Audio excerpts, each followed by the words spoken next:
বাস্তবিক পক্ষে এই ব্রহ্মা, বিষ্ণু, মহেশ্বর আর বিভিন্ন দেবী দেবতা এসব আমাদেরই বিভিন্ন গুণের প্রতীক মাত্র। তো এদেরকে আলাদা আলাদাভাবে আলাদা আলাদা প্রকারে দেখা হয়েছে। এদের সকলেই আমাদের কোনো না কোনো গুণের প্রতীক।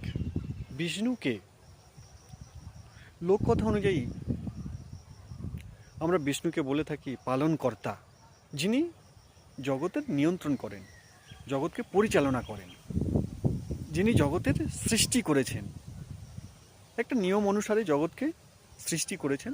বিষ্ণু হলেন ঈশ্বরের অবতার। ঈশ্বরকে যেহেতু আমরা বিশ্বাস করি যে আমাদের সামনে এই জগৎ রয়েছে, জগৎ আছে, এই সৃষ্টি রয়েছে, সৃষ্টি বলতে এই প্রকৃতি, জঙ্গল, নদী, সমুদ্র, পাহাড়, সূর্য, চন্দ্র, তারা, বিভিন্ন প্রাণী, পশু, তো এরা হলো সবাই সৃষ্টির অন্তর্গত। তো এই সৃষ্টি রয়েছে যখন, সৃষ্টিকর্তা তো কেউ নিশ্চয়ই আছেন। এই সৃষ্টিকর্তা হলেন ঈশ্বর। ব্রহ্ম হলেন নিরাকার, নির্গুণ। কিন্তু ঈশ্বর নিরাকার তো বটে, নির্গুণ নন। কেন কি তিনি জগতের সৃষ্টি করেছেন, জগতের নিয়ন্ত্রণ করেন, পরিচালনা করেন, তাই তিনি নির্গুণ নন।